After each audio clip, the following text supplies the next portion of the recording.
The world is saved.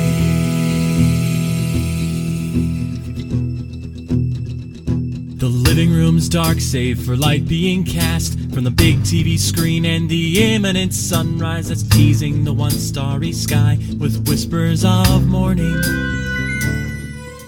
George, how are you? I am well, sir. How about yourself?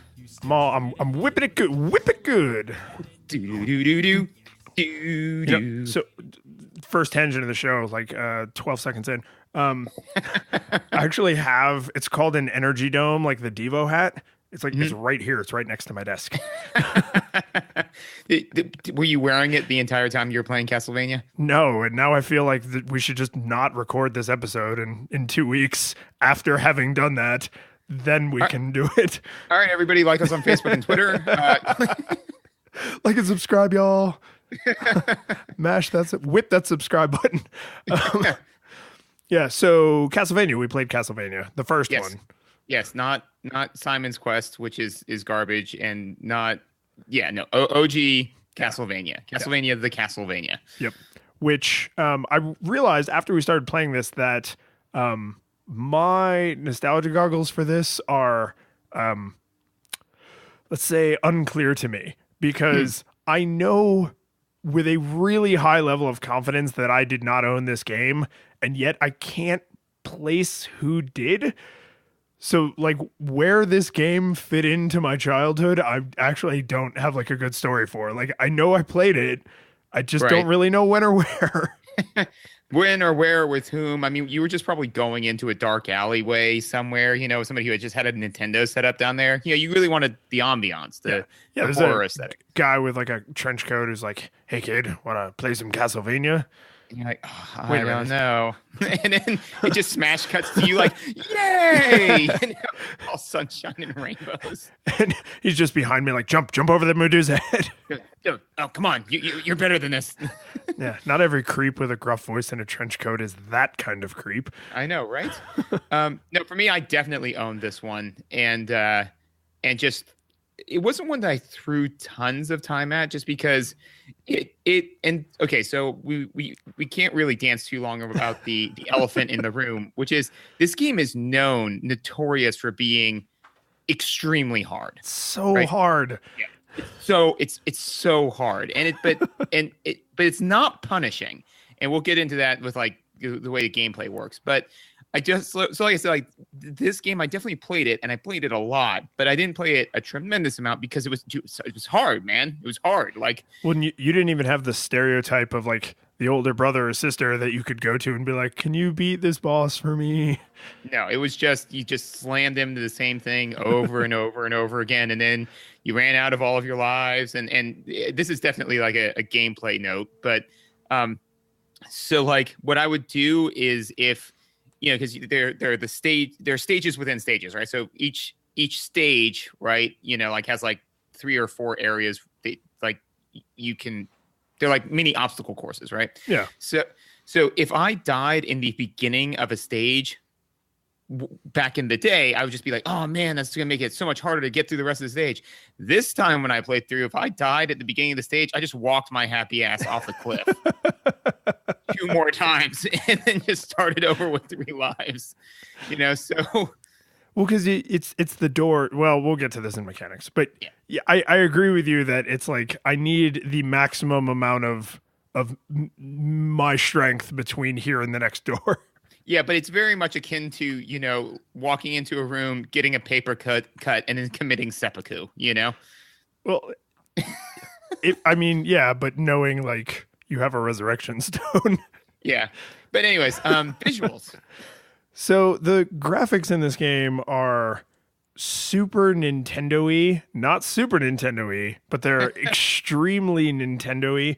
And I actually found that to be really pleasant, except on the map screen, like the level screen. Like yeah. every part of the levels is just like, wow, look at what the Nintendo is capable of. Like the stones have textures, and like the whip, you could kind of see like once you get to the chain whip, it's got the little like chain, outline to it, and the zombies, like their clothes are all ragged, and the Medusa heads, like you can sort of see the individual snakes in their hair. Like it's really impressive levels of detail for this time in history.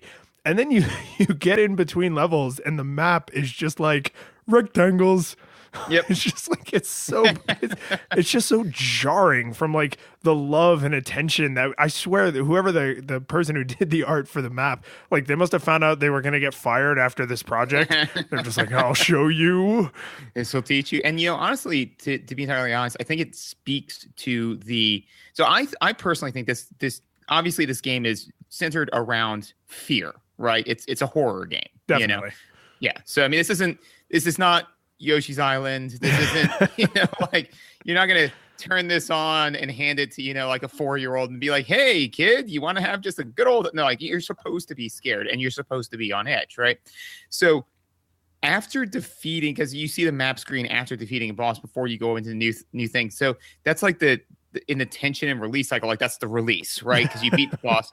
But it's starting to build the tension again because you're about to be thrown into a new level, right?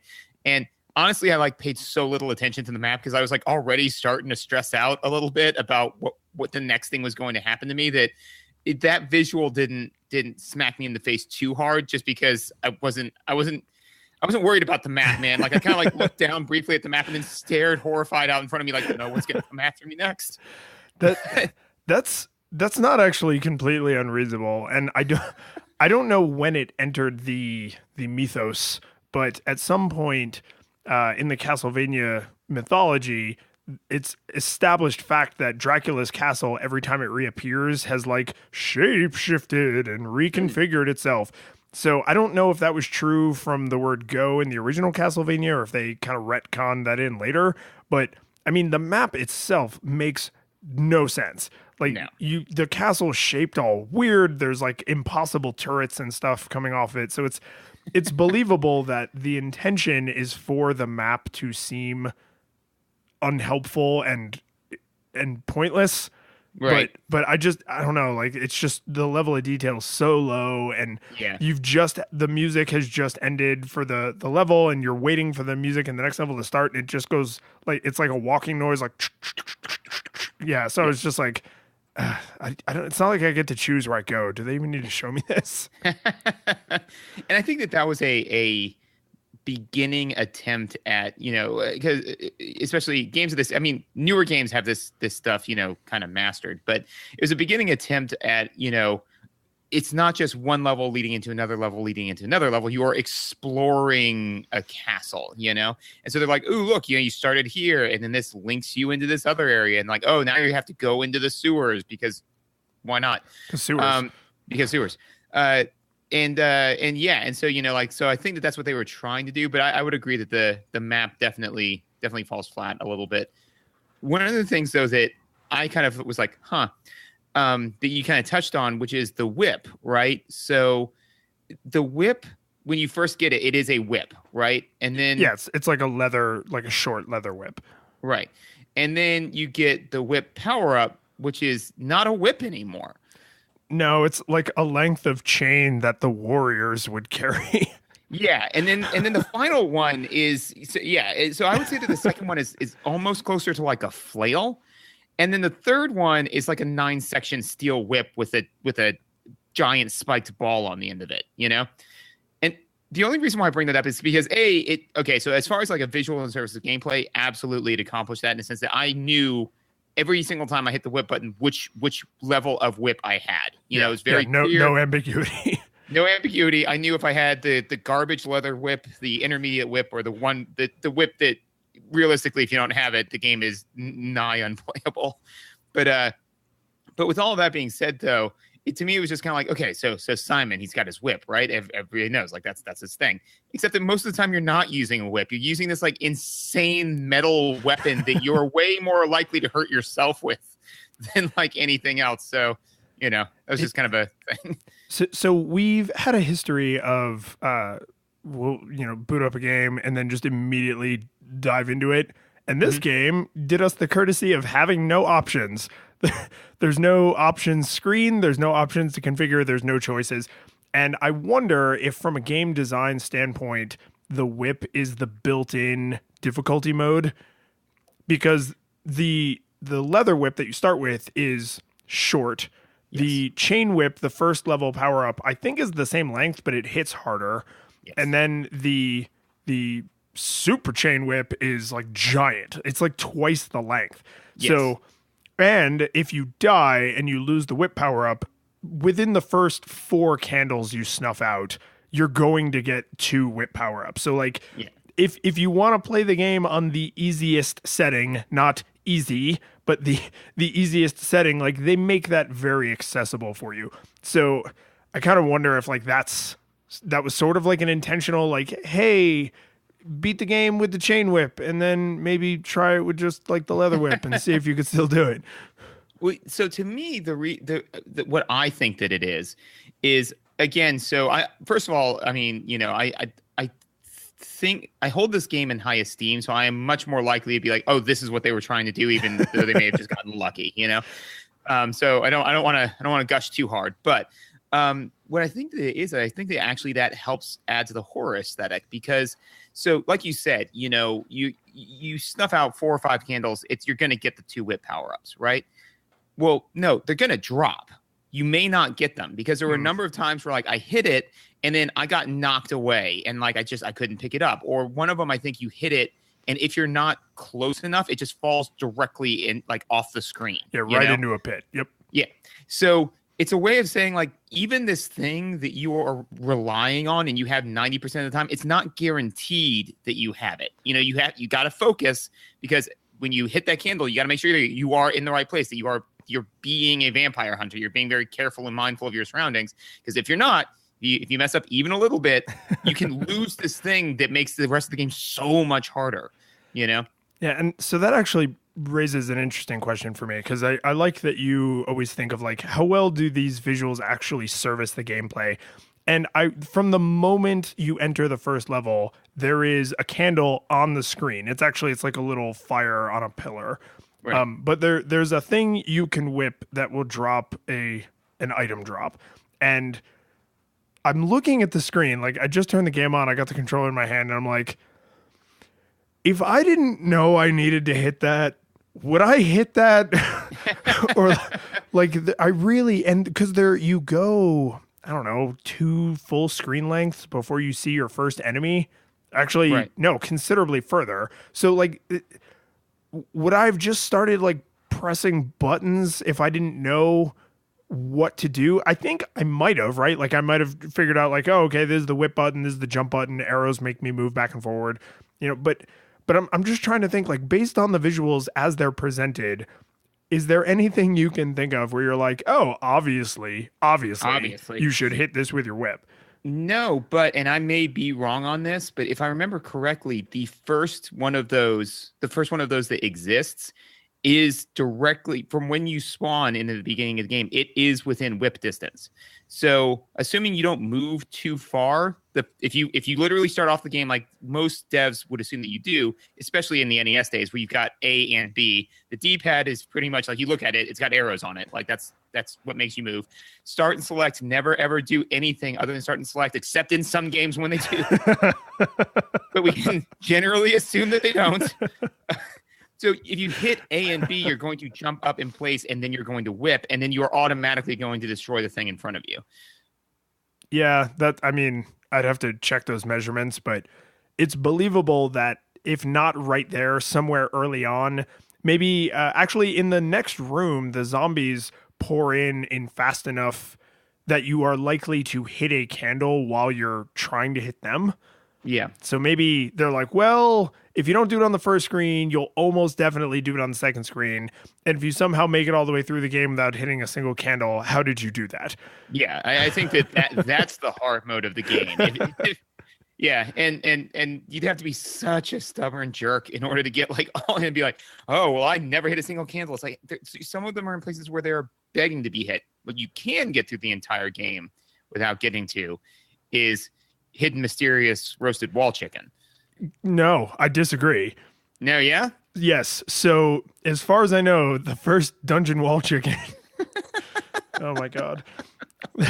The first time that happens in a level, and this kind of speaks to the level design, is when you approach a flight of stairs, you have to hold down if they are downstairs. Yes. Otherwise, you will just walk off them like to your death, which is a little weird because they try and make the stairs look pseudo three-dimensional, like they have some depth to them. But the fact that you can fall through them implies that every flight of stairs is like free floating with no railing. Yeah. It's like you're looking into a diorama and there's like no fourth wall. Now, one of my I'm definitely like this game's it's hard, it's a hard game. So I definitely hit not like a true rage wall, but like a couple times I was like come on. And one of them was when I was just kind of like, all right, well, there are these stairs. I just kind of like walked over to it, and I thought I had to be a lot closer to the stairs than you needed to be before you could hit down.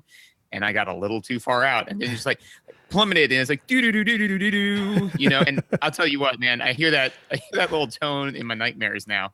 Yeah. But well, so the reason I mentioned that though is when you fall off that first flight of stairs, you don't fall the very first time that you can go downstairs. You don't fall to your death. You fall to the bottom of like a little, I don't know, like tower of blocks. And if you whip from where you are likely to fall, you will hit the wall and there's chicken there.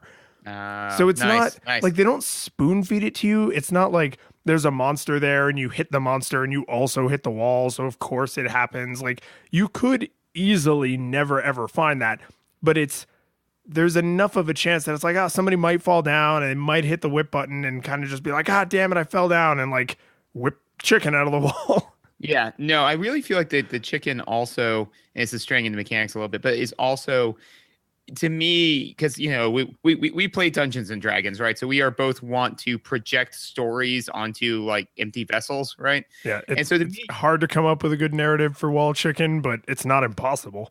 Well, no, but it totally makes you the crazy person, right? Because I whipped all of the walls. So I'm like in this dungeon, like desperately, like if I had, a sidekick, he would wonder why when I walk into a room, I start pawing at like the ground floor and like all sorts of stuff, desperately trying to find the chicken in the walls.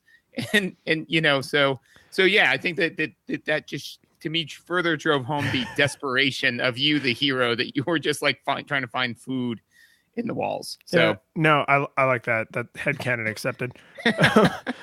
So for like in general, like I kind of said it, like I was sort of blown away, like, oh my God, these graphics are so beautiful.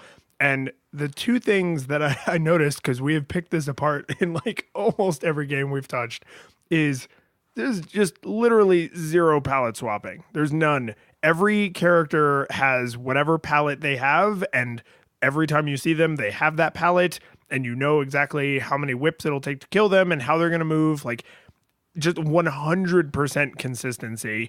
And then each boss sprite is like super unique and super cool looking, and it was like, I don't want to rag on other games too much that use palette swapping like as a partial game mechanic, but it was kind of refreshing. Like, oh, Medusa heads, they always look and behave like Medusa heads, always.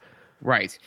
But I mean, I think that to me, so I feel that this game was at a minimum put together with intention and well thought out, right?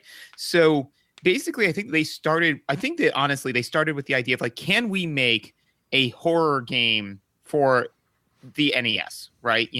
Like, is that something that we can even do, Because, I mean, you look at some of the sprites and some of the things, what the hardware is capable of, right? And you're like, well, can it even be done? And I think that everything is in service to that aesthetic, So you can't have too much palette swapping because that feels samey, and samey isn't terrifying, right? So every time I would see like a new enemy move, like you said, they always move the same way. They're predictable and they telegraph, right? So if you are the consummate vampire hunter and you are focused and you're paying attention, you can pick apart what the enemy's going to do. But every time I would see a new enemy, I would hesitate and like I would be a little afraid because I don't know the first time I see it what that enemy's going to do, Well, and some of them, like the Medusa heads, are annoying but exceptionally predictable because they just move in Yes. like a sine wave pattern or a Yes. cosine wave if you know. So Well, it depends on where the intercept is, but yeah. exactly. So like they're annoying, but you can learn to deal with them pretty well. Whereas every time I saw the sprite, and I have all kinds of notes for this for later. Every time I saw the sprite of the little hunchback guy, like that that filled me with dread, right? Like that was my horror because they move in a completely erratic way that no other monster in the entire game moves like, no boss, no, regular enemy. And so like just that little sprite appearing on screen, I was just like, oh dear God, I'm Yeah, no. probably gonna die. Oh yeah, no, every time I saw that sprite, like it was interesting because the way that I found that they moved is that normally the first time that they hit the ground, they are within whipping distance and you can kill them. And if you don't, that is the end of your world. Like you either solve that problem right then or it becomes a huge problem that just does not go away or leave you alone. Yeah, I dude, mean, no, dude, it's Ender's Game. You got to win that fight and every other fight. yeah, like there's one of the levels where it's when you come out of the sewers and the eagles are dropping them at you. And like, yeah, like I'd just be like, walk, walk, walk. And then like the minute that the thing that I was like, whip. Okay. No, whip, whip. And then like at one point, like one would fall and then he'd start to jump up. And I was like, no, because now he's jumping around. So I got to duck, weave and move him, but they're not stopping, dropping them. So, yeah, no, it was, oh God, it was nightmarish. Yeah, there's that one hallway, if we're talking about the same part, is like that hallway is designed to be done perfectly because one error immediately compounds itself. It's like if you went into a bank and they had like 10,000% interest on your savings account. Like the second you put that dollar in, it's just like, you're rich. And it's like the second you miss that first little hoppy guy, it's like you're dead. Yeah. Like you have now ratcheted the difficulty up so much higher, and which you're unlikely to be able to deal with because you duffed the first thing, So yeah, no. So but I completely agree. No palette swapping. All the sprites were unique and interesting, and like fun in a weird, I want to hang myself kind of way, but and all of them. And as far as visuals and surfaces of the gameplay, like I think that first of all of the power-ups that you get, right? Both the sound, because this is both audio from an audio standpoint and a visual standpoint, it is very clear when you pick up like a new whip, when you pick up a new item, whatever. And one of the things they do is they generally give you the best item for what you're about to be doing, So yes, and I think the first 2 or 3 entire levels, you can't screw that up. It's not until like the second half of the game where they're like, hey, we're going to let you accidentally pick up a non-optimal item. We'll give you the optimal one, but we'll also let you screw it up. Exactly. Yeah. So they're teaching you, right? But because the visuals are so stark with it in that regard, and each of the sprites are so unique and different, it very easily allows you to piece together like what you're supposed to be doing. So, for example, at one point you get the holy water, right? Mm-hmm. And yeah, and then like I just walked out and I saw a skeleton just throwing bones at me, right? And I was like, well, if I try to whip him, it's going to be a nightmare at best. Like probably I will get hit once and he'll get hit once, and that's best case scenario, right? I was like, but I can just easily toss, the holy water at him, and it completely solved the problem. So all of the visuals very strongly surface that, because like when the skeleton's throwing his bones, they all arc at about the same angle. He's throwing them in a consistent time frame. It's very, very clear, the animation of like where its hitbox is in comparison to yours. It's all very clean and crisp. At no point did I get hit and think, nah, man, that shouldn't hit me.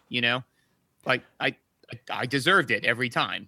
So yeah, and it's impressive that you can go through the level, and I mean I don't want to pat them on the back too hard. Like I'm sure there are things about this that have gotten very shiny through nostalgia goggles, but there are things that feel very well communicated, especially for this time in history when this kind of game was like a whole new thing.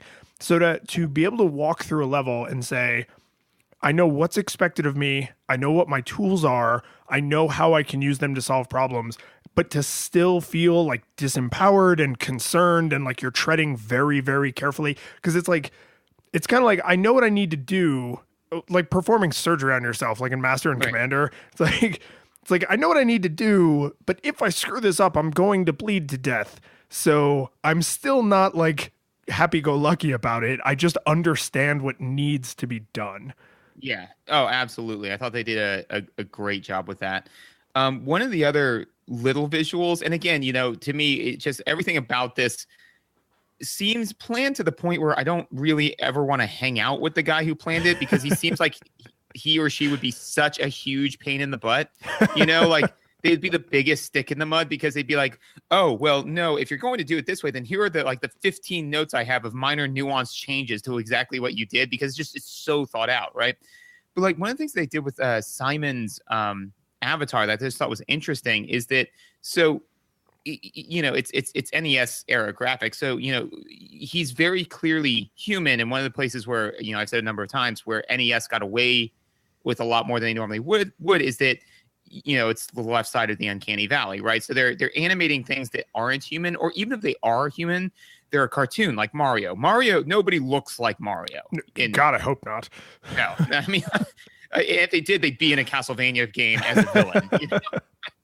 So yeah, but this one they're actually trying to animate a person. I thought they did a great job with it. Like all the proportions are fine. It was very easy to represent the human form. But the one thing that they did where I was like, oh, that was actually a really nice touch, is they don't give him an eye. They give him the eye ridge. So yes. So and I thought that was kind of clever, is because like if they had used, because most of the time eyes are like black dots, or in this case it'd probably be that dark brown, which is his like outline, you know? Yeah, so you'd have like 1, maybe 2 pixels dedicated to that task. Right, exactly. But then that would just kind of make him look like he was in constant state of shock and surprise, which he is and should be. But he may be. Yeah, he may be the whole time being like, but no, just having like the eye ridge to me like made, I don't know why, it made me feel like he was like kind of like head down, looking out of the top of his eyes, like, focused and all this sort of stuff, because it's just the shadow of his brow. Yeah, it's the steely-eyed vampire hunter. And I didn't notice that, but the second you described it, I was instantly able to picture it, and I'm like, yeah. Yeah. So it's just little things like that, because I'm sure that, they went to the person who made this, not Steve. Steve's bad at his job. But Jennifer, the artist? Yes, they went to Jennifer, and they were like, hey, here are the 15 different ways we can, like, animate Simon. And she just said like that one, and it was absolutely the correct call, because like I said, I feel even if that was off by half a shade, it would have looked eerie and weird. But the fact that it was like, no, that's clearly the shadow being cast by his downward turned brow as he is like stolidly muscling forward. I was like, yeah. Well, and again, having not thought of it, you're now like, I'm making all kinds of connections in my brain. The first boss you fight is the giant bat, and the giant bat he's camera on, which is a little weird, because from Simon's point of view, is he just looking at him from the side, or is it that he's far enough away that he's like in his periphery, kind of like in his flank? But anyway, the bat is facing the camera, not the character model. So you see this giant like jack-o'-lantern mouth, and several pixels dedicated to these like great staring eyes. And yeah, like those two things side by side, like if Simon had these like giant staring eyes the entire game, you'd just be like, take this seriously, like stop being so amazed, like your life is on the line. Yeah, you are a vampire hunter warrior going into the den of your enemy, not a child being taken on a tour staring wide-eyed. Oh man, check out that vampire. Oh, look at that vampire. Hey, check out that vampire. No, that's not what's going down, man. Whereas on the bat face, the big eyes with like the jagged teeth, like Cheshire grin, is not wide-eyed and surprised. It's like a terrifying hunger, like, oh, this bat doesn't want to kill me. This bat wants to kill and eat me. Yes, and is really super super into super it. jazzed. Yeah, super jazzed. Yeah, like this is his Disney World where he's just like, yeah, Come into my house. with this. But yeah, as far as like I said, I think all the visuals were very nice. All of the different levels, despite the fact that they all had blocks, they all had stairs. I thought that they all had a really unique feel to them, and I think that and again, we've said before is that there's kind of bad palette swapping and good palette swapping, and one of the main things that kind of made the levels different was the backdrops. And they kind of palette swap the level, Yeah, the blocks themselves, like, oh, in this level, the block is like black and orange. And in this level, it's like green and brown. And it's right. the texture, what texture there is. But like the texture pattern is painted in the same way. But because the colors are different, if you played this game enough, you could probably look at a single wall block and say like, oh, that's level 4. Oh, that's level 2. Absolutely. And so, but because of that, like, that and they changed the backdrop and they changed the enemies, right? And that's it, I mean, the challenge is just changing the layout, right, and the way the enemies interact with each other. But with only making those few changes in each area, each level feels so unique and interesting, and I think it's because, like, obviously there's the core aesthetic of horror, right, of fear, right, but what kind of makes you play this game is its skill mastery and exploration. You want to see what the next level looks like. You want to see what the new boss is, like what other enemies there are. And yeah, that I didn't realize that my brain could be tweaked to follow that through with just some color shifting and backdrop changes, Yeah, and the design, like from like a visual standpoint, the design is actually really only made up of, those handful of elements really across the entire game. You have stairs, you have blocks. I mean, the backdrops change a little bit, but like you have stairs, you have blocks, you have candles, and there's really only like 6 or 7 enemy types in the entire game. Like there's not a lot. And I would definitely say there's less than a dozen.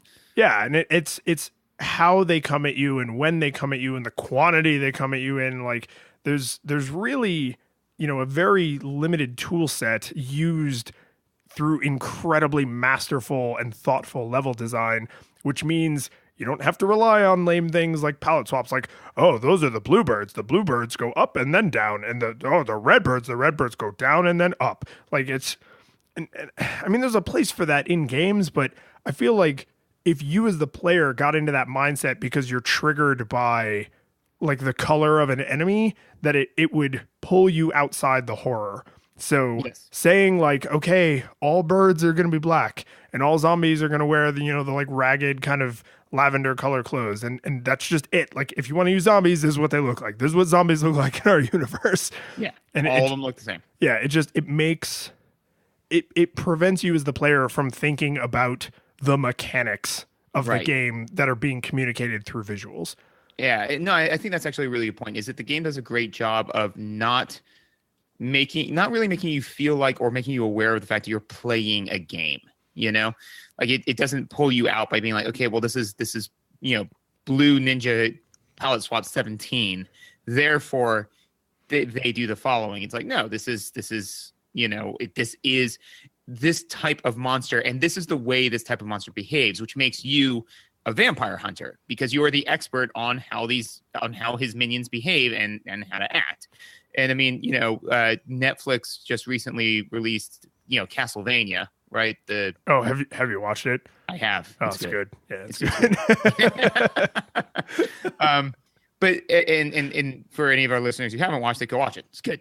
But at the like towards the end, like everything's all hex breaking loose, and one of the characters is like calling out orders, and they're like, this enemy does this type of thing. And that's the way I felt, where it's like, I know this is the way this enemy behaves. This is like, for instance, the holy water, right? Like the holy water, skeletons in particular are weak to holy water because it arcs. It's like the anti-arc to their weapon, right? Yeah, I didn't think about it from that point of view, but it is basically like they're throwing, femurs and you're throwing, little bottles of water. Right, but generally speaking, either the axe or the holy water are ideal weapons against the, you know, Yeah. the skeletons, right? So when you think of it that way, most enemies have an ideal weapon to fight them with, which again drives home you're a vampire hunter. You know which tools are ideal for these, not for these game situations, for these types of monsters, you know? And so again, I really, for an NES era game, it thought they did a great job making me feel like a vampire hunter, you know? Yeah, and so the horror thing is, I think you can't be aware you're watching a movie, playing a game, listening to music, because then it separates you from the scary, right? So like you have to feel too safe. Yeah, you have to take steps to make sure the person, you know, the viewer, the player, whoever, is as engrossed as possible. Yeah. And so since you mentioned the show on Netflix, there was a moment where the suspension of disbelief was completely shattered for me, and it was just in a really silly way. So you never played Symphony of the Night on PlayStation? This is the last Castlevania game I ever played. Okay, so Symphony of the Night is centered entirely around Alucard. Mm-hmm. And like Symphony of the Night's probably the most successful Castlevania game ever made, and that became kind of the basis for a lot of the future mythology. So like Alucard and his deal is like mentioned very heavily in some of the other games. So in the show, Dracula's like, I'm gonna rain down, you know, fire and it's gonna be really bad for these humans who crossed me. And a figure comes into the room who is shadowed in an impossible way.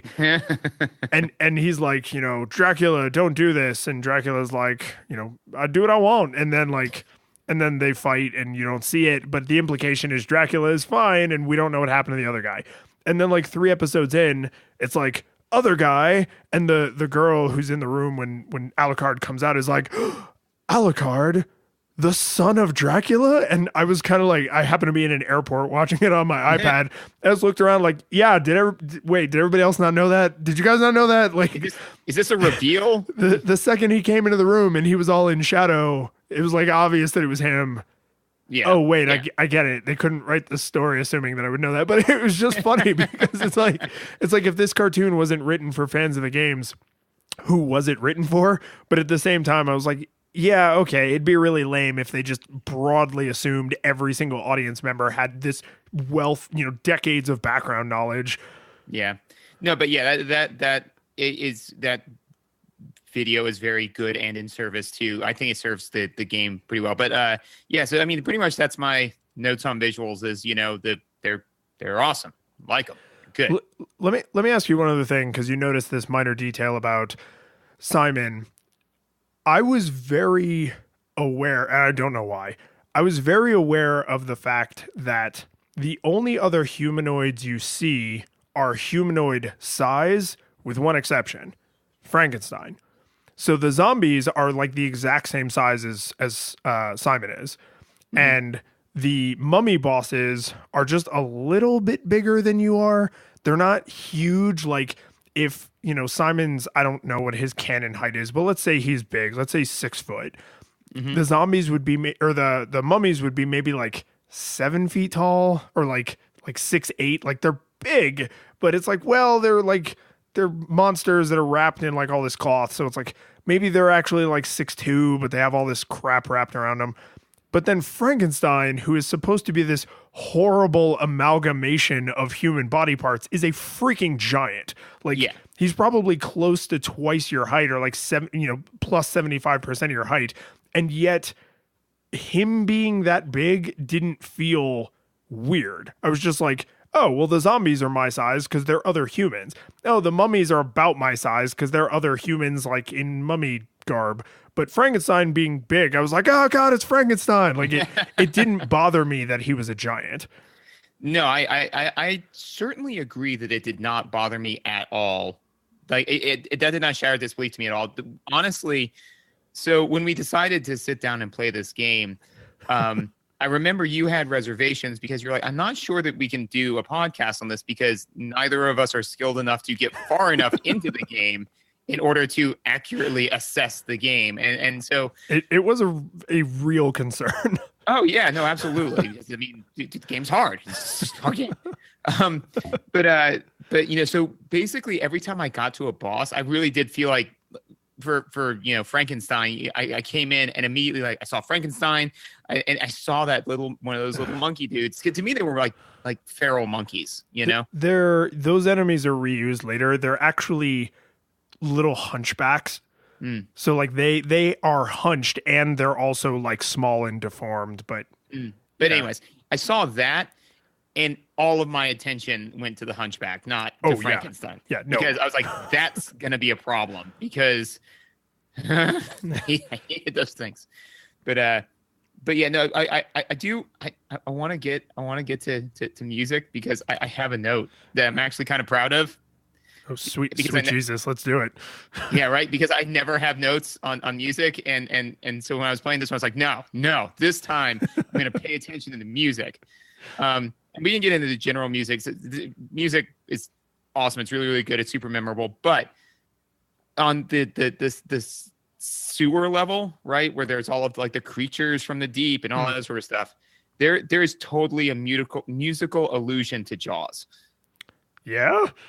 Yeah, the opening music in that area is do do do do do do do do do do, but it hits two notes back and forth in the same number of times, and then as opposed to like cresting like Jaws does, it then goes into the theme music for the level. But it is totally a musical allusion to Jaws.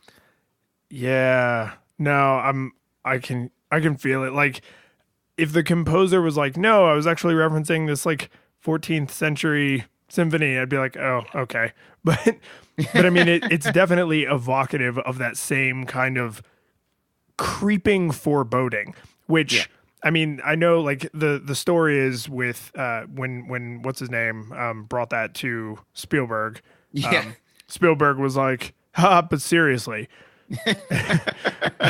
So, and then, it's like one of the most iconic pieces of music ever written. And, there we are. But that kind of the very simple, like dun, dun, dun, dun, dun, dun, dun, dun, dun, dun, like it feels like you can imagine yourself looking around in panic, trying to figure out, like, a creeping horror is coming, right? But you can't see it. You can't tell from where. And that works so well with water stuff, which this is like the watery level with the, I don't know, what are they, Zora that like jump up out of the water? That's racist. Not all fish people are Zora lions. But no, they're totally Zora. No, I think it's supposed to be the like what was the creature from the Blue Lagoon or something? Black Lagoon. Yeah, Blue Lagoon was. That's racist. All colors just look the same to you. Colors, sounds. I pretty much live in swirling horror. But yeah, and especially I wouldn't say as certainly there's a musical allusion to Jaws, if not for the fact that it is the water level that it happens in, Yeah, I mean, if it is an accident, it's an amazing accident. Yeah. If it's an accident, the person who did it should never tell anybody it's an accident, because why would you? It'd be like if, your boss comes up to you and says, man, you really slam dunked this project, completely thinking outside of the box. Very well done. Being like, oh, actually, that was completely unintentional and total mistake. So with that logic in mind, it by definition is an allusion to Jaws, because if you ask anybody, they're gonna be like, "Oh yeah, no, that totally meant I meant to do that." Yeah. I think the one way you can do that, not to your boss, because then your boss realizes you're an arrogant prick and fires you, but like at a cocktail party where you can't necessarily be fired in the traditional sense, the only way you could one up that is, let's say that the creature from the Black Lagoon was the inspiration for the music in Jaws. And these monsters look like those monsters. So then if somebody's like, oh yeah, that reminded me of Jaws, and it's like, well, actually, and it's like, nobody's going to be friends with you after that, but you do have an even deeper, cooler meaning. So it's like, Jaws and friends, or deeper, cooler meaning if it exists and no friends, it's kind of a trade. Yeah. And generally I'd like to think, friends, but Jaws and friends. It's like Netflix and chill, but with Jaws. Actually, I just pictured the opening to Friends, but with Jaws in the water fountain, you know. See, no one told you life was gonna be this. Oh God! Oh God! But it's the robot from the Jaws theme park ride. So it comes up and then just like breaks, and they have to take everybody off set. Exactly. But so yeah, I mean, aside from that, we go back to my troglodyte ears. But when I picked that out, I wrote it down. I was like, oh my God, this is totally going to make up for the last two and the next two that I'm going to screw up. So, well, you actually see you're selling yourself short, because you already mentioned during visuals about the death music. Because I mean, it's like a, I'm sure there's a proper term for this, but it's like a little short melody. It's like da na na na na. And even that like is in service of the kind of horror aesthetic, because it doesn't really resolve in a way that's satisfying. It kind of leaves your chest being like, yeah. So it's it's frustrating because you hear it because you died, and melodically it's not very, like when you die in Super Mario Brothers, it's like do do do do do do do do do, and it's like. Yeah. Okay, that's done now. Like that's very final, and that's done. And now that pit has one more Mario corpse in it, and there's like a new Mario clone who's like trying to save the princess. Whereas in Castlevania, it's like da na na na na, and it kind of ends in like a minor key, and you're just like it when you restart, you don't feel empowered. Like, okay, I've got all my life. You're just like angry. Yeah, no, you're angry, and actually, to me, the kind of feel that I got off of it. Because again, especially with NES era games, with trying to do something like this, it is kind of, you know, the blank slate that they have to make it the blank slate in just the right way for you to be able to project your fear upon it, because the game is not itself going to scare you, because it's you know, NES era game graphics, right? So it has to create the space for you to scare you. But the way like the music for the not game over, but the you died thing with the do do do do do do do like that.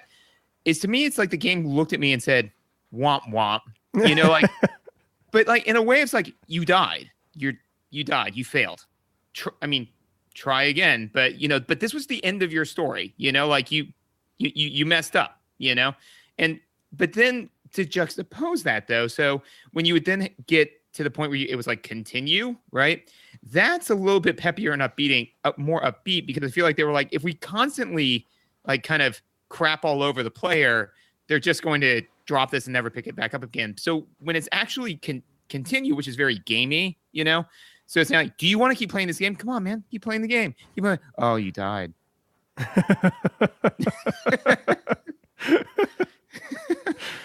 So I thought all of the music in that sense, I thought they did a great job highlighting the core aesthetic of horror, of fear, you know. So this is kind of a mechanic thing, but you framed it so perfectly. I just want to ask you about it.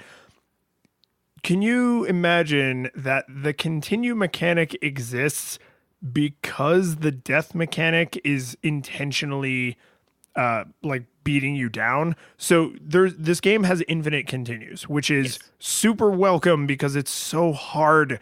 It is the only thing that makes this game tolerable, in my opinion. Yes, but you could argue on the one hand, like, well, why not just give you infinite lives? Like, you can just retry forever. And I wonder if, from like a level design standpoint and from the music design standpoint, if beating you down constantly would actually, like, giving you the little break of like, hey, buddy, start at the beginning of the level. Here's this slightly peppier music. Like, come on, you could do it. Like, if that, you got this. Yeah, I wonder how much thought goes into that kind of a decision. Like, we're going to let you die and we're going to let you keep playing, but eventually we're going to, like, okay, you know, you got to repeat the 4th grade kind of thing. Like, we believe you can graduate, but we're going to bump you back a little bit just so you can, like, you know, kind of like get the feel of your whip again, you know, get the stiffness out of your shoulder.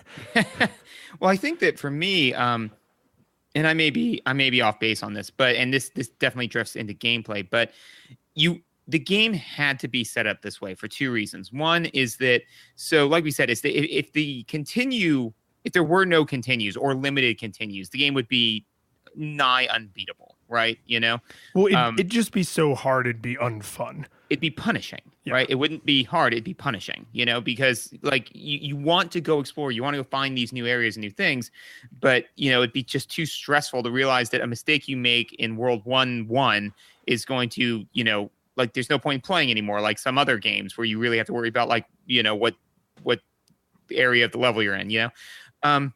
So with that in mind, though, I don't think that they could just give you infinite lives, because then you would totally just throw bodies at the problem, you know? Yeah.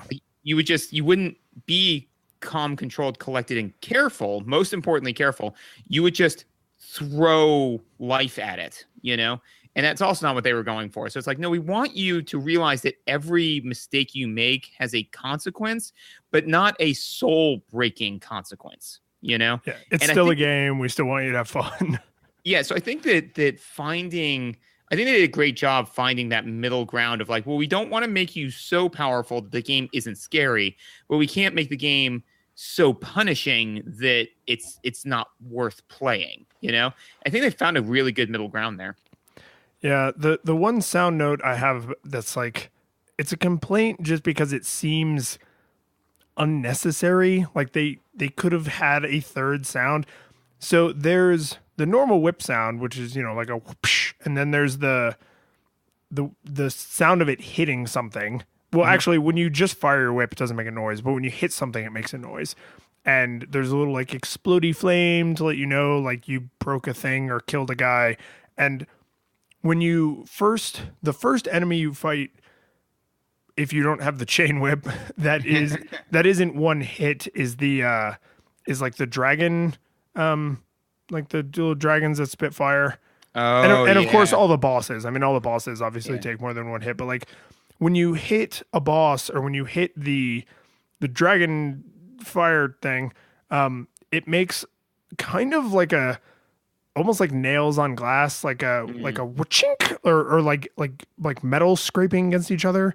Yeah. And it's kind of got a like, oh, they have armor, you're hitting their armor, like you're not going to kill them in one hit kind of thing. Right. But then you fight Dracula, and when you hit him in the body, it makes that noise, but he takes no damage. You have to hit him in the head. And I mean, you have the boss energy meter, the life meter. Yeah. So you can tell that you're not hurting him, but like, it's just weird to me that every other time in the game, as far as I could tell, that noise means keep doing what you're doing. It's going to take more than one, except this like one or maybe one other boss instance where it's like, nah, that's actually not doing anything. Yeah, I agree. That's yeah. I mean, to be fair, I did not get to Dracula. I got to death, and then, you know. Oh, I also only got to death, but YouTube's a thing. Yeah, that is true. I did not check YouTube, and I totally what I wanted to do, but I didn't. Which was, you know, when we start off, be like, oh, how far did you get? Be like, oh, I beat it first pass, easy. Yeah, come on. Yeah, really? No. But yeah, so that that is kind of a misdirection. And if I were to defend it, I would say like, well, the point is that, you know, you are a vampire hunter, like your job is to go in and kill this guy, but he's Dracula, so like he's got magic and misdirection, and you may not have all the information on him, blah blah blah blah. Honestly, though, that's a little sloppy, and I don't really care for it. If he is the one and only time that happens, I would actually accept that, because then it would feel thoughtful and considered. Like, yeah, you hit him in the body, and I don't know, maybe 10 whips to the body will actually do 1 damage, so you are hurting him. It's just the way the life meter is displayed, it's an undetectable amount. But I mean, there's a limit to how much research you could do in 2 weeks and partially via YouTube. But it's like, if it's true that it's only Dracula, then I would back off and be like, oh, okay, this is intentionally changed up from earlier information to be more confusing and disempowering. But if it happens even one other time in the game, it would make me think there's like, nah, we just have 2 sounds. Yeah. And so that's not the best. But honestly, aside from that, I thought that, you know, music was very good. The music was very memorable, because for a lot of games of this era is, you know, the sound power of the NES was not very powerful. So I think it could only generate 3 tones at a time. Yeah, I mix up some of the statistics. Like it had a set range of instruments and then a set decibel range and then a minimum number or a maximum number of simultaneous sounds, which is why in some games, like you fire your gun while too many things are jumping and the music goes away. But yeah, so if I remember correctly from, a video I saw on this a while ago, is that the reason why, the question that was posed was, how come we don't have awesome video game music in video games anymore? Because, like, how come we don't have, more Legend of Zeldas and Mega Mans, where you can just hum the tunes all the time? It's like, well, it's because you could only generate 3 tones at a time, which is just enough to generate a chord. All you could do is have melody, Yeah. So the melodies are all really, really strong, and our brains latch on to strong melody, but I think that all of the music was very, very enjoyable, very memorable. I thought the sound effects were crisp, and like when you would get a power up, it would make a very distinct sound and tone to reinforce the fact it's like, no, you just picked something up, So overall, I really thought it was pretty good. Well, funny coincidence. You didn't look at my notes, did you? No. Okay, so under sound effects, I actually used the word crisp. Because I really, like, when I was typing those notes out, like, because I've like controller in my hand, keyboard next to me, so I'm like pausing periodically to take notes, and I just noticed after I'd been playing for a while, I was like, man, everything feels sharp. Like nothing feels like muddy or sloppy. I can't really think of many things that had like a fade in or a fade out effect, which I mean, the Nintendo could do through some like fakery of like volume, playing with decibels, I guess. But everything is like clear and crisp and sharp, and like that's the thing that made that noise. Like I understand where that sound just came from and why. So that's, I mean, again, like I keep saying this, but it's walking this incredible tightrope of giving me enough information to empower me, the player, without giving me so much information and so much power that the character is like this superhero, which is a weird thing with the music, because the music's not, I mean, it's not Silent Hill, right? It's not the Dark Knight with just like loud buzzing. Like music's actually kind of like going on an adventure. Like, hey, we're going on an adventure. Like do do do do do do do do do do. Like it's actually not that like depressing or ominous, and yet it somehow still feels, I don't know, maybe like righteous. Like Simon is not 100% assured of victory, but he is 100% sure that he needs to be doing what he's doing. Well, I think that both the music and the sound effects, maybe a good way to describe them would be satisfying, right? And that's because your character, and thus by extension you, the player, are satisfied with the work that you're doing. So like if you wanted to explain, the sound effect of you hitting monsters, why that feels good, because it feels good to Simon when he is hitting these monsters, and the background music, if you assume that that's just kind of like an extrapolation of his mental state, which I think we've kind of mentioned, it's like a thought before, right? Yeah. He's not earth-shatteringly terrified, he's careful, and so again, like that's why they, like, we the player are scared, but like why they set up the enemy design, the placement, all that sort of stuff to make you careful, like Simon would be. But the music is him, like he knows that he is doing what needs to be done, and he takes satisfaction in doing it, which is why we are satisfied by doing it. and actually this leads I think nicely into one of the gameplay things that I thought was just so well done, which is, so candles give you items, hearts, or money, right? Yeah. So, which, I mean, money's just score, right? Like it doesn't do anything. Correct. And just like in a real dungeon, I did not give a shit about finding money. And I thought that was really, really important, though, because, like if you are in especially from playing D&D so much, you're in a dungeon and people are always like, oh man, what's in this room? Oh man, 9,000 gold. I'm going to use it to buy all this sort of stuff. It's because the players assume, and the characters assume, that they're going to make it out. Sure. Right? That's not the point of this. Like you're not going to go back to town and use this money to buy stuff, So you are so much more focused on and worried about tools that will help you complete your quest and surviving that are usable right then, not money, which eventually translates to score, which I did not care about at all. And I thought that was kind of nice. I had yet to find a game where I got disappointed by finding money. When I find money, I'd get frustrated because I was like, no, I needed hearts to stop time again, because if I can't stop time when I go through this hallway, I'm gonna get my lunch eaten.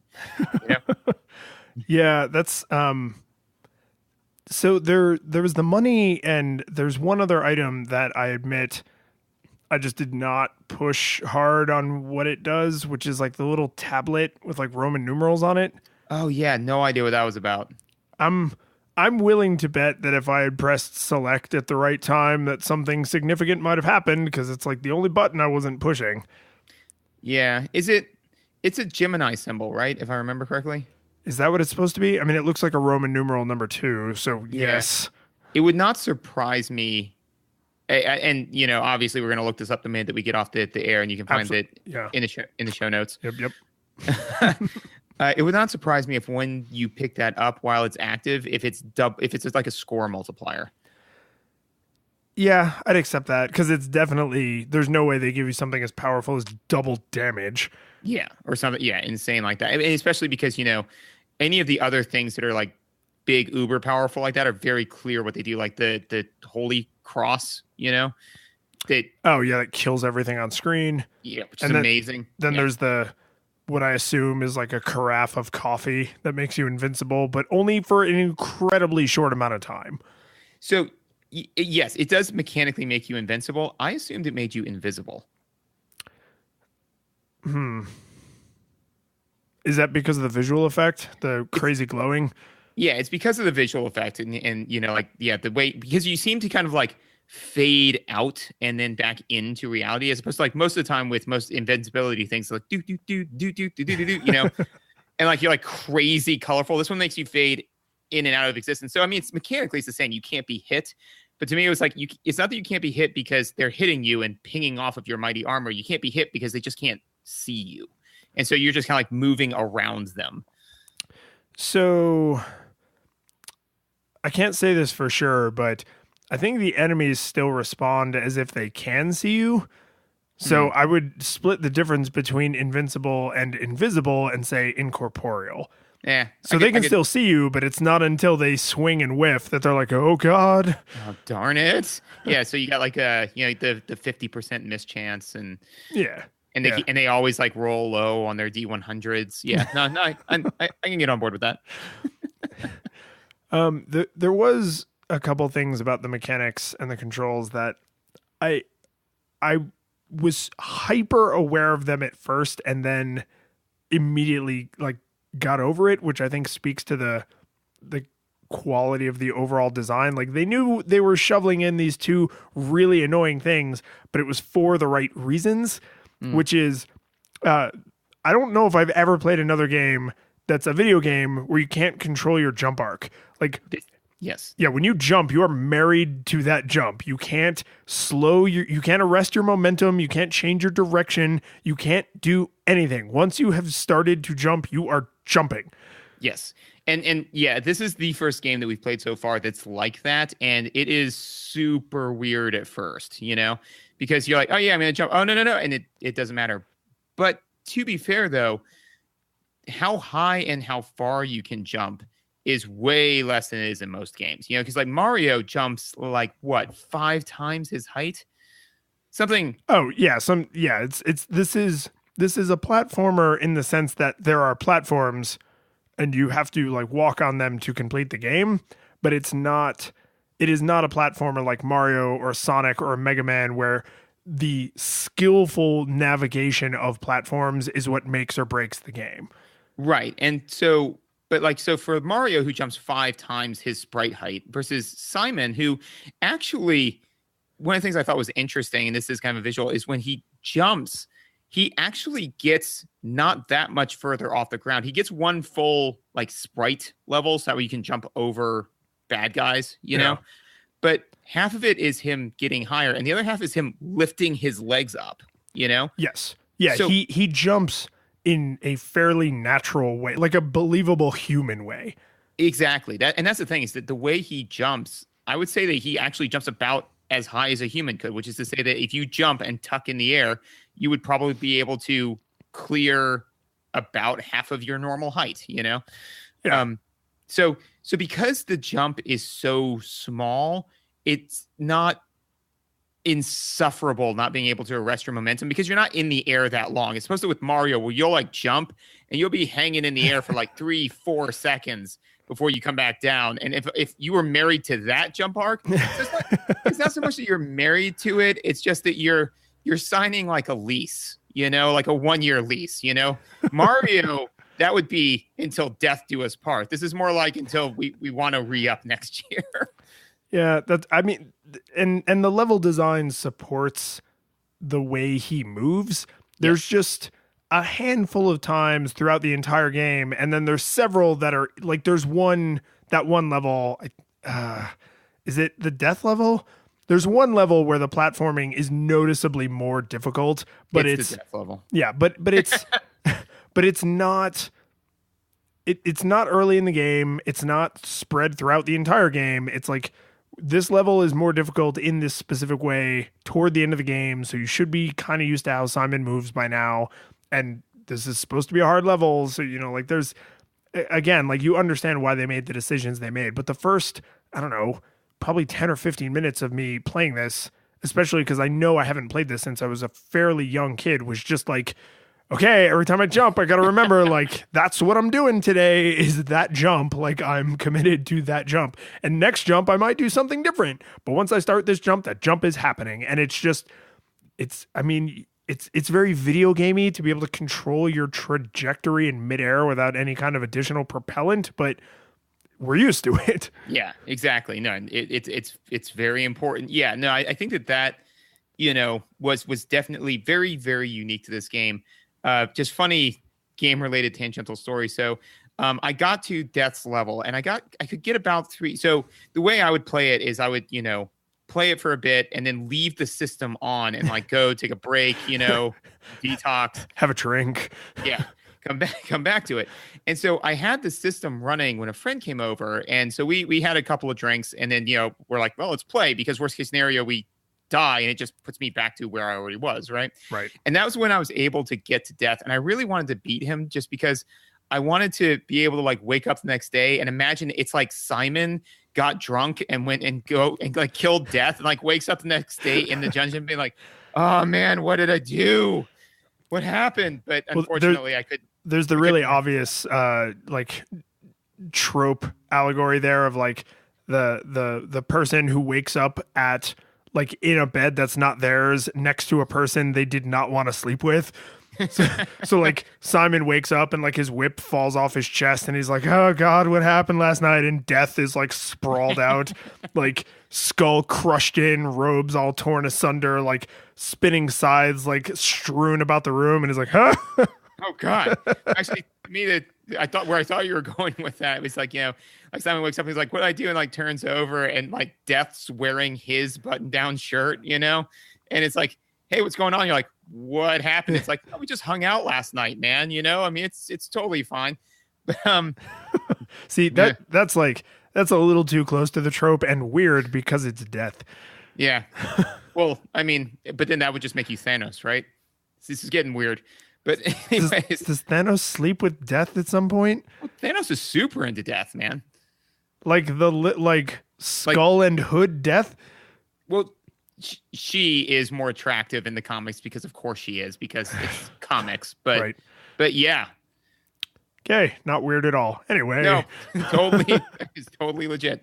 So one of the mechanics based things that I don't think you can talk about Castlevania without talking about is your alt weapon makes all of the difference. You mean your primary weapon that you continually have to earn back from the game? Because the whip is your terrible secondary weapon. that is legit. Yeah. Your whip is non-ideal in like most situations. Now, and if you got, because so first of all, I think the game did a very, very good job. They always give you the ideal weapon, right? And then sometimes they give you the ideal weapon and then give you the ability to get not the ideal weapon. And when you pick that up, it's just murder everything o'clock. It's just the worst. Is it just me, or is every non-ideal weapon the throwing knife? Like every time you're like, oh, I need the axe, and then they're like, yeah, also here's a throwing knife, and then you pick it up and you're like, oh God, I have the throwing knife. The throwing knife is the biggest. It is the da-na-na-aw of this game, you know? Yeah, every time I got the throwing knife, I was like, why? I wanted to say, why does it exist? But it exists to make you like thankful for the other weapons, you know? I mean, it's not useless because almost every single enemy, if not literally every single enemy, can move faster than you. So if you have the small crappy whip and an enemy enters the screen and you have the throwing knife, you can be like, oh my God, and throw a knife at it and maybe kill it. So it's not a completely pointless tool, but it's, in fact, I think the only place I used the throwing knife with any like notable success was against Frankenstein. Yeah, I didn't use it on Frankenstein. I didn't use it at all, honestly. Like it just because it took so long to fire up that I found that it was better for me to be ducking, weaving, moving, and trying to whip than to stop and throw, you know? You can use your alt weapon while jumping. You can, but I wasn't great at it, you know? I just wasn't. I mean, like, that would have made death basically impossible for you. Because if you can't jump and throw the cross, like I don't know how you would do that. That is the only way I was able to accomplish that. But yeah, no, for me, the big one was, and this leads into a story that I wanted to tell about my gameplay experience, was the stopwatch, man. Being able to stop time is pretty clutch in any reality, including this one. So at one point I was playing the level where the mummies are the boss, right? And so you can, if I remember correctly, you can only bring the stopwatch with you if you get past one of the checkpoints without dying, you know? Sure. I mean, like what I'm saying though is that, like, you know, the final checkpoint, the stopwatch is not there. It's in the second to last checkpoint, right? So I did that, man. I got the stopwatch, managed to get through the final checkpoint, didn't die, didn't even lose that much health. So like I had a solid chance. Go in there, hit the stopwatch, doesn't work on bosses. I'm kind of glad that's how that story ended, because if you had been like froze him in time, whipped him to death, I would have been a little disappointed, because that would be too empowering. Exactly. And that was what because I was just frustrated, but again, I was like, no, bravo game, because I was like totally like, no, I've got this. And like when I hit it and they just kept coming at me, I felt that I had the all is lost moment look in my eyes of like, I was totally banking on this working and now I'm just going to die. And then it just like the music like fades out and then it like cuts to black and then you just see like the red blood splatter on the floor, you know, and then it just rolls credits. Yeah. Like, so yeah, that was my mummy story. I noticed my experience with each boss was fairly unique, which is cool, because like each boss is pretty unique looking, but they also like deliver a unique gameplay experience. And like the bat, the first time I got to the bat, I don't know what I didn't have the axe. No, you need the axe. And the second I saw him move through space, I was like, I'm supposed to have the axe. I'm gonna die. And I made an effort and I died horribly. Yeah. And then like I came back with the axe and I was like, this time I have an axe. MFer. Yeah. And like just, you know, like axe murdered him. Yes. When I got to the Medusa, you're supposed to use the holy water to like protect you from the snakes. Mm-hmm. And just the way she moves is just slow enough that if you have the fully upgraded whip, which has a decent reach, that you can just kind of squat down and swing at her continuously until she dies. Yes. Like I would say you can get away with that. I would say that the Medusa head was like the Medusa boss was by far and away the easiest, because I wasn't clever with her. I just wailed away. But to me, with my personal experience, it was almost a slight misdirect, because then when I went into the mummies who were next, that is a non-option. No. You cannot just sit there and wail on those mummies, which is totally what I went in to do because I just gotten away with it with the Medusa head, and I got my lunch head, and then I went in there with the stopwatch and I got my lunch head. The way I was actually able to beat them is there's a block when you first come in. So like you first come in on a platform and then you drop down by one block and then there's the floor. If you hang out on the very back edge of that block, kneel down and whip, they won't get at you there. Nice. Yeah. So that was the way I was like able to figure out. But again, I felt clever, I felt like, I tried a bunch of different things. I was like, maybe they can't get me from here. The one, my boss experience that was, again, just beautiful horror, so frustrating, but beautiful horror, was I was fighting Frankenstein, right? And he's got the little hunchback dude, and so hunchback dude jumps up, and I'm like ducking, weaving, moving, trying to wail on Frankenstein while making sure hunchback dude doesn't fire fireballs at me, right? And I've got one sliver of health left, as does Frankenstein. And the hunchback dude fires a fireball at me, right? And I whip out my whip and I hit Frankenstein in the face, and he explodes into flames, which does not arrest the projectiles. Nope. And then I died because I assumed that when I killed him, the level would stop. And that's video gaming, and it's totally video game logic. And I just died anyways. And I was like, oh, good job, game. No, I shouldn't be allowed to get away with that, Yeah. No, and you didn't realize it, but I penned the sequel to that story because you and I spoke during the week and you mentioned that to me, and I was like, noted. And then when I was fighting the mummies who throw, I guess it's supposed to be like their mummy wrapping at you. Yeah. It's toilet paper, yeah. Yeah, they so they're like throwing, oh god, what do you used to call, you remember if you went to like a kind of like middle of the road public school, like kids used to like get Kleenex or toilet paper wet and then you like whip it at the ceiling? Did you never see that? No, what did you do in school? I didn't do it. I'm saying sure. No, dude, you would like go, I think the point is you stick it on the ceiling and then it like falls and it like hits the next person in the stall. I mean, we did spitballs, but that does not sound like this. Yeah, I mean, you just take like a water. You're making me incredibly self-conscious right now. You just no, that's weird. You're weird. Feel bad. You take like a small amount of like thin paper, like a Kleenex or toilet paper. You get it wet, and if you throw it at like a smooth, like an unsurfaced ceiling, it will stick, and then eventually probably dries up and falls down. But anyway, so they're throwing spitballs at you. I'm gonna just cut all that out. They're throwing spitballs at you, and I whipped the mummy and it explodes, and the thing is it's like coming from behind me, and I jumped and it went under me and I survived, and I was like, yes, because that absolutely would have been my death, and that was like my 5th or 6th attempt on the mummies.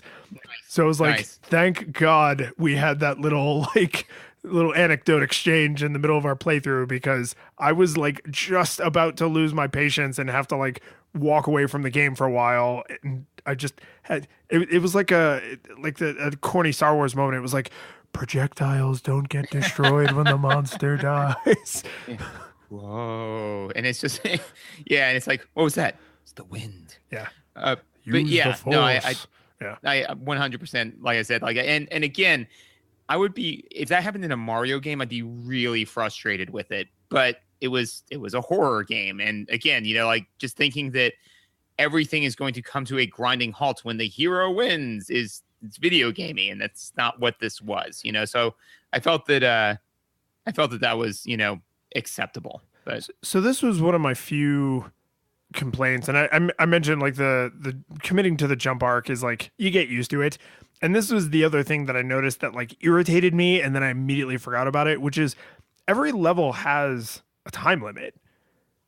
Yes. And that, like, I was like, man, I don't want to rush. Like, sometimes I want to look at a problem and like assess it a little bit, but now I'm kind of like aware that there's this time limit. It was a problem never.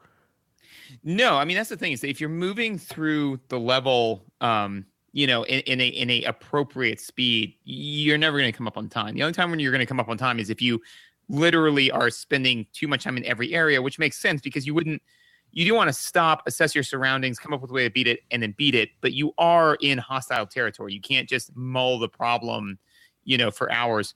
Although my funny story about that was it was a problem exactly one time for me because I fired up the game and I was like listening to the music. So I started writing down notes and I hit the thing, wrote down some more notes. And all of a sudden it gave me you're about to die because you're running out of time noise. I was like, oh my God. And so then promptly, to be fair, I didn't die through timeout. I died through my reckless abandon of trying to plow through the level before I timed out, and that's what killed me. But I think it's fair to not ding the designers on foreseeing someone taking podcast notes. Oh yeah, no, absolutely. And again, just as visuals.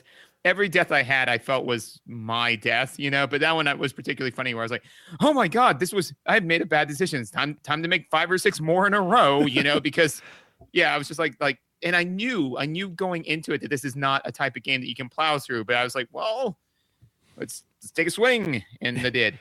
Yeah. So yes. the little jumpy guys, I got to admit that hallway where you're like, oh, you stop time and that makes the hallway like navigable. Mm-hmm. I didn't put that together. Well, I'm not sure if we're talking about the same. The place where I found the stopwatch to be inescapable was when you're fighting the creatures from the Black Lagoon.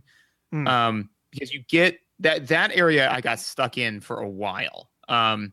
Because there's actually in that level, it's a Frankenstein level. There's no midpoint save. That's right. Yeah. So I played that first bit many, many, many times. But when you cross that area, so there's a Black Lagoon creature that jumps out of the water and will knock you off the platform. But if you just go to the edge of the platform and wait, he'll jump up, go back down, and he won't jump up again. But then while you're on the platform, another guy will totally jump up and rock you if you don't stop time. And so that was where I was like, I needed the stopwatch because I never was able to get all the way to that long area where the eagles are chopping the monkeys at you. Or sorry, I thought they were the hunchbacks at you. I could never make the stopwatch last that long. So yeah, okay. Maybe you don't have the stopwatch there. Whether you can or not, I definitely just had to do multiple attempts at that because it's exactly what you said. They hop in a way that you have this one perfect, beautiful opportunity to murder them, and if you miss it, you are probably completely screwed. And then because there's the eagles dropping the hunchbacks over and over, it's like that problem escalates in difficulty unbelievably fast because it's not just like now there's this one hoppy annoying guy. It's like now there's 7 of them, and you die because even though you have this giant life bar, like almost everything deals like 4 damage, so almost everything kills you in like 3 or 4 hits. So it's a little misleading. I mean, I get why they did it the way, or I can see why they might have done it the way they did it, but it's like, oh, you don't have 15 hit points, you have like 4. This is tangentially related, but I saw this thing online of great D&D stories where the cleric turns to one of the players and says like, hey, how many hit points do you have left to determine whether or not they need to heal them? And the person's like, and the person's about to answer and the DM says, you can't do that. You don't know how many hit points he has. All you can get is you can talk to him and get a general sense of how bad he's feeling. Right. But you can't just ask him that. He goes like, okay, so he's like, okay, so then on a scale of 0 to 89, how do you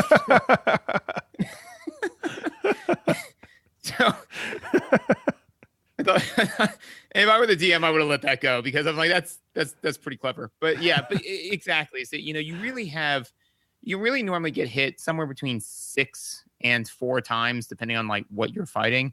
But honestly, I think that the idea is that you are a big, strong, hardy person. It's just these people are hitting you very hard. So I didn't even think about it until you mentioned it. But if you did just have 5 health pips, or something like that, and then each thing just took away a pip, that would feel kind of feel kind of video gamey, where it's supposed to be like, no, you have this tremendous amount of health. It's just everything hits you for a lot of health.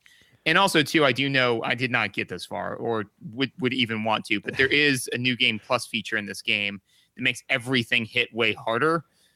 So, yeah, no thanks. Yeah, no, they said when I was doing some legwork online, because I wanted to see how far through the game I was getting, so that way I could determine like whether or not I could speak educatedly about it. So when I looked at it, it's like, oh yeah, well there's this stage, this stage, this stage. And I was like, okay, well I got up to death, so I got pretty far. And then it said, and then after you beat, Dracula, there's New Game Plus. I was like, oh, New Game Plus, neat. I wonder how they did that. So it's like, just everything's a lot harder. I'm like, harder? No. Hey, no, Yeah. to all of that. But, yeah, which I think is a nice transition into the ultimate question. Did it hold up? Absolutely. No, I 100% think that this game held up. I actually, so we've said, a number of times that there's, the nostalgia goggles where you need to have fond memories of this game if you even want to pick it up again, right? And then like the nostalgia monocle where, like if it, a little bit, and then no nostalgia goggles where you can just play it and it's totally fine. And then the weird other classification that we've only come into a couple of times where it's like, the game held up better than I remember it, Yes. I would say that because I was so scared to go back and play this game because I was like, I just remember it being so frustrating because and then you just you play it and then you snap at your mom and get grounded by accident because you were in such a garbage mood from having played the game. And then your mom would be like, why are you angry? You were just doing your recreation activity. You should be calmer. And it's like, no, I'm mad. And then they'd be like, well, if the game's making you mad, then you should just stop playing it. And no gamer has ever said that to another gamer because that means the game's beaten you and that sticks with you way longer. Yeah. So, and I had almost that moment with Susan because she's usually like nearby reading a book when I'm playing games for the show. And I was like, God, it's so hard. It's so hard. Yeah, hard. And she was like, why is this game considered a classic? And I was like, I wouldn't say I snapped at her, but there was more intention in my voice than was probably strictly necessary when I was like, cause it's a classic.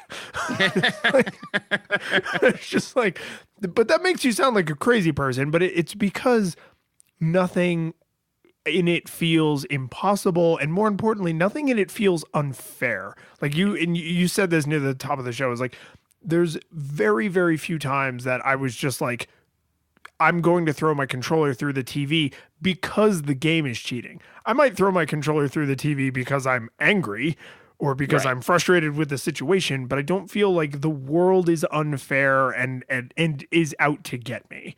Yeah, no, I never had that rage quit moment where I was like, nope, that was garbage. We're done here. Like the moment where you stand up, like when I was a kid, I'd just be like, no, this is garbage.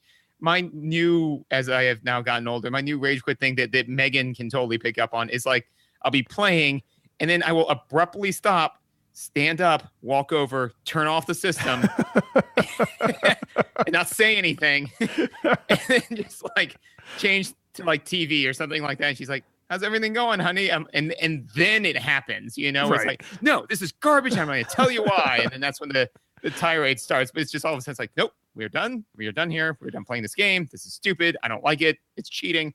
I do think the difference though is if you turn off the Nintendo or the Genesis or whatever game you're playing, and you put the controller down, do you then want to come back later? And with Castlevania, I would say like as many times. God, I died a lot of times, and I'm sure I would have died many, many, many, many more times to be good enough to have beaten it, but. I'm like, yeah, if I had the time, like I would sit there and grind against this because it feels achievable. Absolutely. No, 100% agree. I think it's a great game. Would I do this to me again soon? Probably not. If I ever really wanted like a really, really good skill-based challenge, yeah, I'd absolutely revisit this. It's something that I think it's good. It hits the explore aesthetic very, very well, but in a very quick, concise way. Whereas like it doesn't quite have the depth of some other games that hit that note, but it hits it very, very well in a short amount of time. What I'd like to do is juxtapose that to like another game that really strongly hits that aesthetic, but maybe on like a grander scale, like some more legendary. Yes, like maybe not even, the legend of that particular hero, but maybe of like the person that they're going to save. That's weird. No game would be framed that way. No such game exists. Agreed. The curtain falls, the music plays, the credits roll, then it all fades to black. And you're left by yourself. The fanfare is gone. There's no player two there by your side to share victories won. But as you slowly progress down the hall to your bed, a few great events leak back into your head from the time that you spent traversing the land, battling evil, fighting the darkness, just sword in hand. Your memories creep in with the edge of a smile. You realize again what you lost for a while. You're gonna think back much less